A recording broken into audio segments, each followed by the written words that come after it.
yourself. Hello, welcome to Eat This, Drink That. We've got a new episode with cocktails from Steve.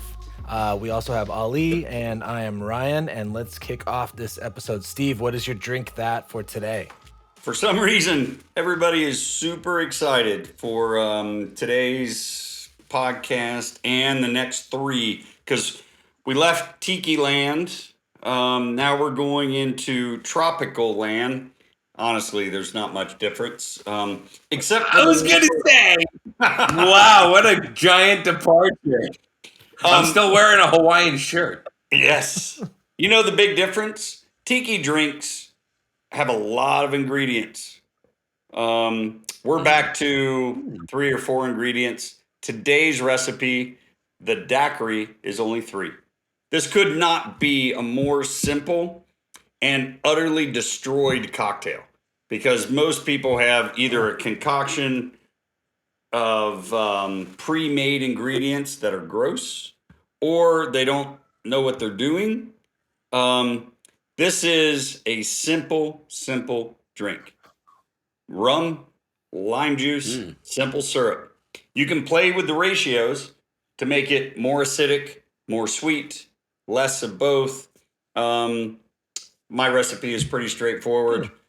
It's 2 ounces rum, 3/4 ounces of lime juice, 1/2 ounce of simple syrup. I think I've talked about it before. I really don't like overtly sweet things, sweet cocktails. Yeah. So I like spirit forward.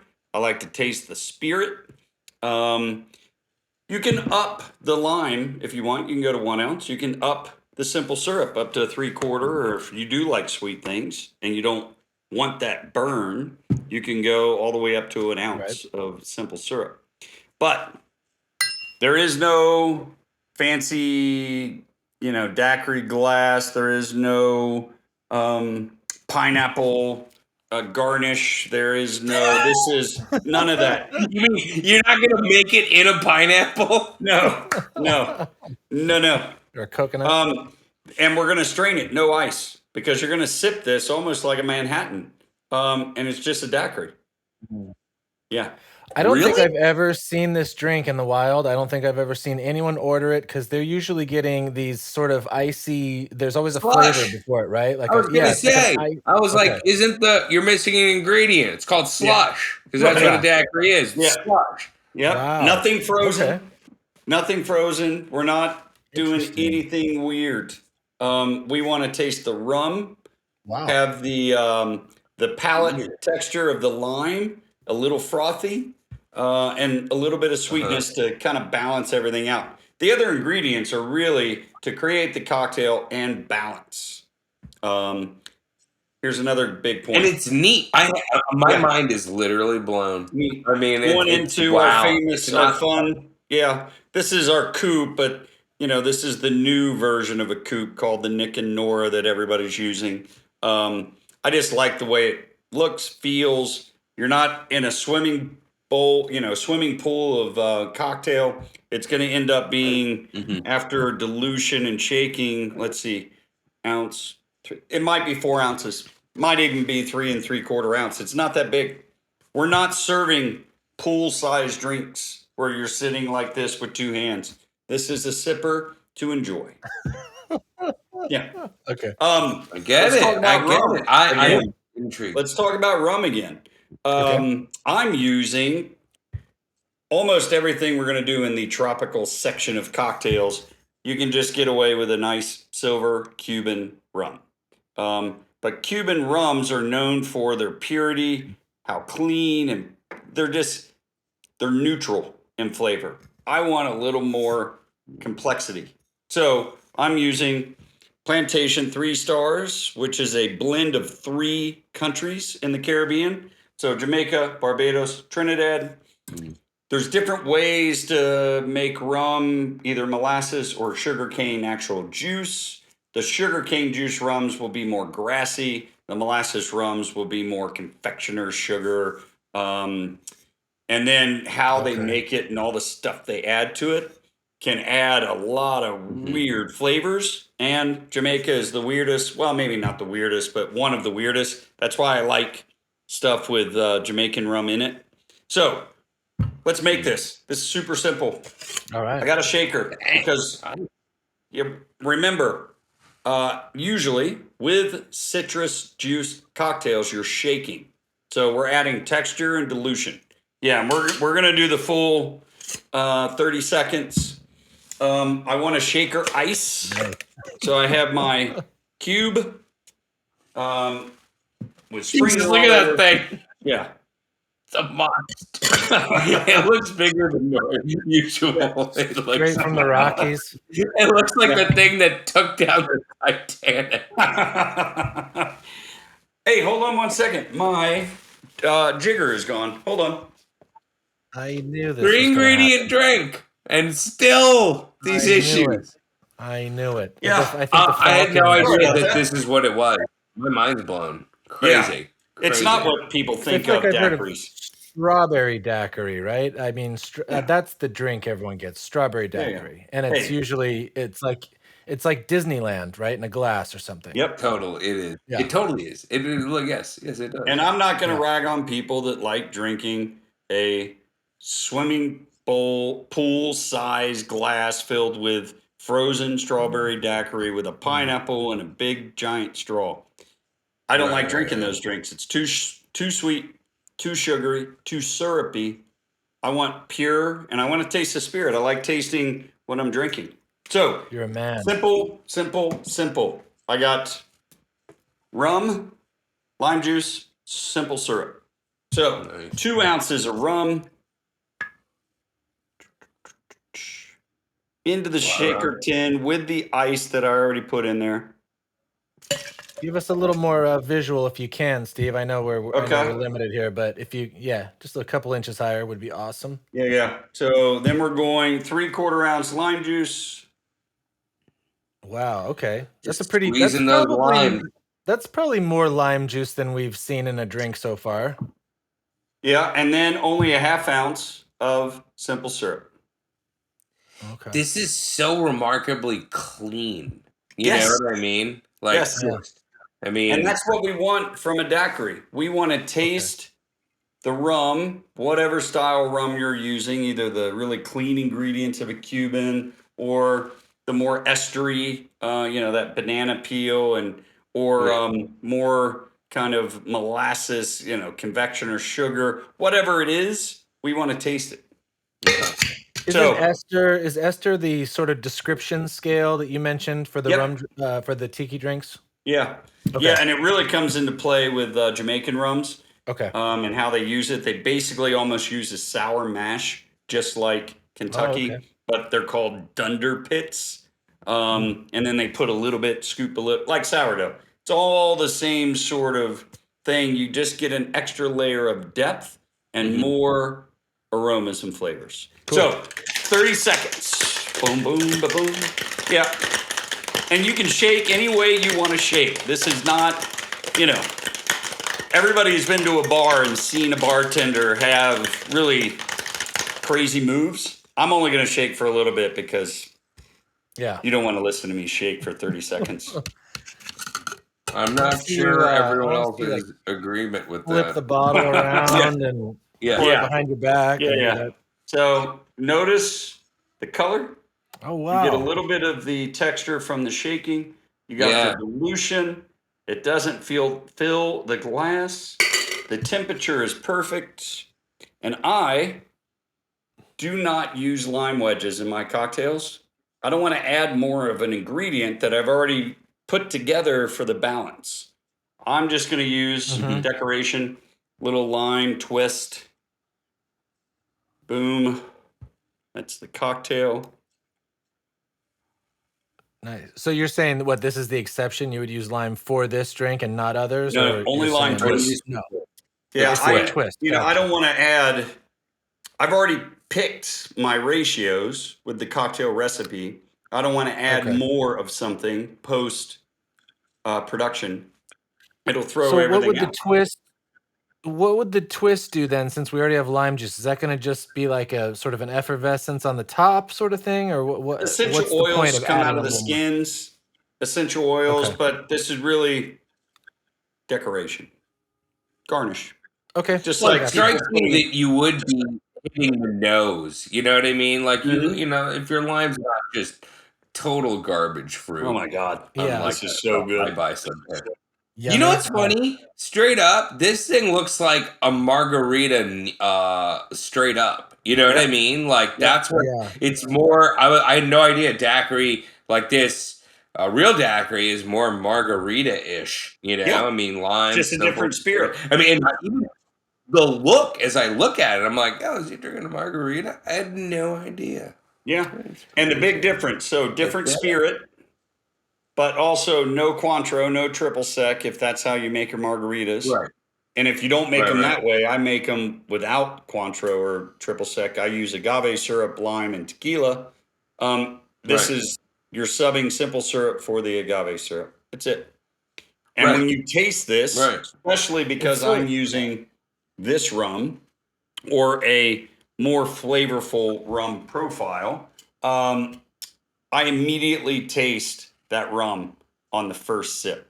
And then the citrus okay. kind of cleans the palate. And then you get the Mm, roundness from the simple syrup is really about the mid palate texture. It just, I was gonna say this like really shows to me like Mm. the marketing aspect of alcohol because why have I only heard of a strawberry daiquiri? You know what I mean? It's Hmm. like hmm like of course I've heard the word daiquiri, but I really cannot think of in like whatever decades of going to bars someone ordering this drink Yeah, ever. Like Hmm. yeah. just never. And it seems like it should be a classic Yeah. and it's easy to make and it just seems like it should be on the menu more in people's lives but it just was not marketed or something for some reason. The strawberry daiquiri is this, I don't know, maybe obviously That's I right. feel like that's a more of a ladies drink, dare I say, but Hmm. and a lot of marketing is centered around making women happy, which is fine and great, but I'm so shocked this is like Yeah. not more of a thing. Yeah. Can you have this on the rocks? Yeah. Oh, yes. And use, one of the rocks like this so it doesn't melt. This is only a 3.5 to 4 ounce cocktail. I'm going to sip it. It won't last that long. It'll stay cold while I'm drinking it. Or you can just Hmm take your rocks glass, put The that in one an rock. old fashioned or a rocks glass, pour it over, and it's roughly the same. It'll stay cooler. Dilutions will change as you're drinking it. But yes, you can use. I just don't use crushed ice for these. It's fine Okay. with tiki cocktails for me. A lot of people use crushed ice. I'm not saying there's anything wrong with it. Tiki drinks have a lot more spirit in them. It can survive more dilution. This is just two Mm, ounces of spirit. got it. I I Got don't it. want dilution. So to keep it Now cold, you use the light rum. You yeah. use the light rum. What about? And I mean, Yeah, what what about is? cold or Oh, dark? you That's what could I was use gonna a ask dark too. rum Yeah. if you want, but then you're going to lose the lime juice, the simple syrup. You're going to lose everything with darker rums. Interesting. That's why you want a Okay. silver. That's why most people use Cuban rums. They're super clean. Um, Mm, but I like, I just have a thing for more flavorful rums. You can still have a clear rum. It's not aged in barrel. It's just got more flavor from the right. production, from the base ingredient, either sugar cane for the grassiness or which coming up in another episode we'll get into something cool like that, the grassiness. This is just a little more banana, like ripe banana from this one. So I got to tell you, my father-in-law has a practical a tradition when he's on vacation. Before dinner, he'll have a Mount Gay tonic, probably with Oh, some kind of lime. And yeah. that's closer to what I've just seen right now. It's really interesting. It's such a different way. It's just you know what? To your point, Ryan, this is literally a cocktail experience. I have for the first time in my life, 44 years old. I'm like, oh, this is a thing. I had no idea. Yeah. You know, I had no idea. And honestly, like, yeah, it's like, unfortunately, I think like because a lot of us don't really drink a lot of rum frequently. You know what I mean? It's just not that popular as it once was centuries ago or whatever. It's like if you're gonna make something, you're like, oh hell, just buy the Bacardi. I'm never gonna use it anyways. And then I guess you never want to use it. So and without really, you said ester, you said some other sourdough weirdness. Like what comes to mind as you're actually appreciating this plantation rum? I mean, I know you said some banana, but come on. What are you tasting and what do you think I'd want to eat with it? Because I honestly have no clue. Because I feel like this drink is there to appreciate a rum, and I've never appreciated a light rum in my life. So what do I eat? And there's a lot to go ahead, Ryan. You go ahead because there's a lot to well, unpack. I was just going to say too. Yeah, because I was going to add on to Ali is that because I can't tell if this drink is going to be sugary or citrusy or a perfect blend of all three ingredients. So consider that while answering what you would pair with this or what it's tasting like or what. It is a balance. So it's a perfect balance between the citrus, the spirit, and the simple syrup because of the ratios. You can play with them. If you like things that are a little more acidic and pronounced acidic, throw in more lime juice. You want a little more sweetness to cover up some of that rumish flavor, either the heat from the spirit or the flavors. Use a cleaner rum, use a Cuban rum, and add more simple syrup. There's a lot to unpack. So the reason why I think daiquiris were commercialized is because most people, their experiences with cocktails are at bigger bars where the bar itself is set up, not so much the liquor companies, but the bars are set up for speed of service, convenience, and costs. So they use cheaper crap with a lot of additional ingredients for speed of service, and they just pump out cocktails as much as possible. That's kind of died, depending on you as a person and where you hang out and what you value. Those kind of bars have kind of died, even though I know people still go to clubs and they still go to bigger bars and they want to be around lots of people. They don't make high quality cocktails like when you go to a mixology bar. But mixology bars also have a pretense that some people, most people, don't really like. So they've never had that daiquiri experience because, most restaurants aren't serving a daiquiri on their menu. They're going to stick to the old fashions. They might get crazy and throw a Sazerac on there. They're going to always have the margarita because the margarita is the number one cocktail, at least in the U.S. I feel like Mojito is kind of the token rum drink on a restaurant. I feel like. Yeah. And we're going to do in a future episode a mojito. This cocktail itself goes back to they don't even know where it initially started. The British Navy back centuries have always been using some sort of spirit and citrus for scurvy and different diseases. It could have come out from that, especially touring through the Caribbeans. They could have picked up rum. Who knows? But technically, it's somewhere around the early 1900s. It's named after a beach in Cuba. A lot of these drinks come from Cuba. Mojito comes from Cuba. That was the epicenter of the rum-producing nations in the beginning was Cuba. I think it all started there. I could be wrong. But long story short, daiquiris just kind of lost their way within the whole cocktail realm, and I think it's unfortunate because it's a great cocktail. And then from this, you have variations. There's one called the Hemingway daiquiri that adds a cherry liqueur. I saw that.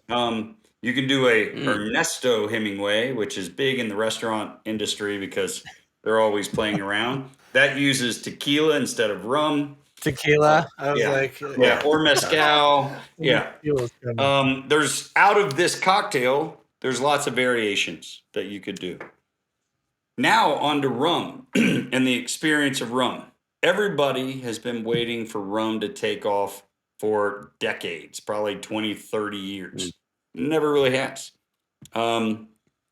People, and definitely not in the way that vodka did in the 90s, tequila and bourbon and Scotch whiskey or Irish whiskey or any whiskey has. It's always sat in the background. There's a tiki get up there. We subculture. gotta get rum going. I mean, there's a tiki subculture that has kept rum really clicking, and they have a subculture. I mean, tiki people love tiki drinks and tiki culture. But Marketing. yeah, they just love it. You would have to spend a couple days sifting through all the different styles, flavors, countries of rum. Because all the Caribbean nations, most of them, Guyana, Barbados. A couple days. I mean, because you're not going to do it all in one sitting. You need to spread it out because that's a lot of spirit to consume or taste. But to simplify it, if you talk silvers, you can go from the agricole style, which is Martinique, the grassy. Then in the middle, you have those estery Jamaican flavors, and then Cuban over here that's super. Well, I guess you would have to go in a reverse order. Cuba, very clean, then the grassiness, then the kind of more pronounced flavors of Jamaican rums. Then you Did have say acetone at some point. Yes, oh, here we go. Yeah. Oh, God. But I'm going to stick with banana. But I mean, All right. It keeps the nails clean. there's a lot of flavor in this rum, and it's complex. I was going to say there's a lot of flavor in nail polish. So I looked up the food pairings, and these make a lot of sense, and it makes me really want to have the food and the rum. So it was saying that shrimp and prawn, fish in general, and then ceviche. Ooh. So I love that you jumped in with that. I remember I was in Mexico, I was in Isla Mujeres, so the Caribbean side. We went to a Cuban restaurant because it always shocks me when I'm in Mexico and I'm like, you don't just eat Mexican food. We're at this totally rad Cuban restaurant. I'm sure I was having mojitos. And we had obviously some, fish that was from the water, like mahi-mahi or something. But it was just like good in Mexico. So simple, like butter. And keep in mind, this is Cuban cooking, even though I'm in Mexico, but I'm in the Caribbean, in Mexico. Butter, garlic, lime juice, rice, beans. The rice and beans are nice and al dente. We're not talking those endless combination Mexican restaurants that we have here. Like, just you're on the island. You're having like some really good black beans, white rice, plantains. And that is interesting because at first I'm thinking of like something crazy and pronounced because this drink is going to be a little tangy, a little sweet, right? So bring on the spice food to tame it. But I like the cleaner things. Like if you're really appreciating shrimp, even just saying the word prawn, you don't need to do a lot to that stuff. No. I mean, shoot, you can boil it and eat it cold. You know what I mean? Drink will be the flavor. Yeah, and grilled seafood. All the grilled styled seafoods would be great. There's enough flavor and kind of structure to this cocktail to stand up to any sort of charcoal grilled fishes and shrimp and oysters, grilled smoked oysters, and this would be insanely good. Whoa, now you're talking. It's funny. Greer's always talking about like potted meats and stuff like that. This is like grill, seafood. Like, let's jump into seafood and just even kind of the quote lighter starches. I mean, how would you feel on like a moqueca or like, some sort of coconut brothy type stew base? This would be amazing with a little bit of like flavor. Yeah. Coconut. Yeah. Seafood stew. Yeah, just bring on the flavors of the sea. And lots of Caribbean flavors. What's that, Brian? Okay. Go ahead. I was just saying the wild card for pairings. They mentioned chicken satay. Ooh. For some reason, skewers, kebab, like Middle Eastern kebab. Like even like this, the fact that it's like light skewers. Honestly, I think about prawns with the head on. Yeah, being grilled right there. But think about this. Yeah, think about this. The different dialed spices. So you could stick with Caribbean spices. You could go into Thai and Vietnamese spices, even Chinese spices. This will go with a wide range of flavors, but the flavors are a little more flavorful. This is going to stand up to a more flavorful dish. It strikes me it's a warm weather cocktail that Yeah. should be paired with warm weather food. You can just Yeah. basically just do a lap around the equator. Yeah. It could get weird in Africa, you know what I mean? But like, really embrace like what the climate screams for eating would be to this drink. You know what I mean? Like where the lines go. Cool. And Steve, there's any simple final syrup in thoughts this. on the daiquiri? Well, remember this. There's simple syrup is one of the only, there's only 3 ingredients, one of which is syrup, one of which tastes sweet. Sweet always stands up to spicy food. You can get really spicy with your dishes with this. Yeah. Cool. Go ahead.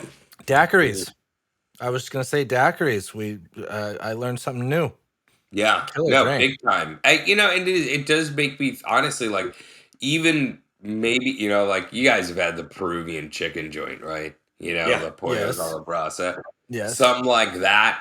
I just think anything that goes with rice and beans. You know what I mean? When you have had like dope rice and beans, kind of going that route. It's exciting. It's exciting stuff. Well, we got some more rum-based drinks coming up on Eat This, Drink That future episodes, but today's was killer. It opened my eyes to something. Very cool, Steve. Thank you for showing me this. I thought it was going to be strawberries in a blender and, Yeah, I know. No blender required. I like that. Some Mickey Mouse ears on a hat or something. I didn't know what was going on. So, love to be introduced to this amazing looking drink, and I can't wait to try one. Yes. Especially with the swirly straw. Yeah. Absolutely. Yeah. I'm hammered. All right. Well, thank you, Steve. Thank you, Ali. We got more coming for you on the tropical drinks. See you. See you Well guys. done. Didn't keep it too weird.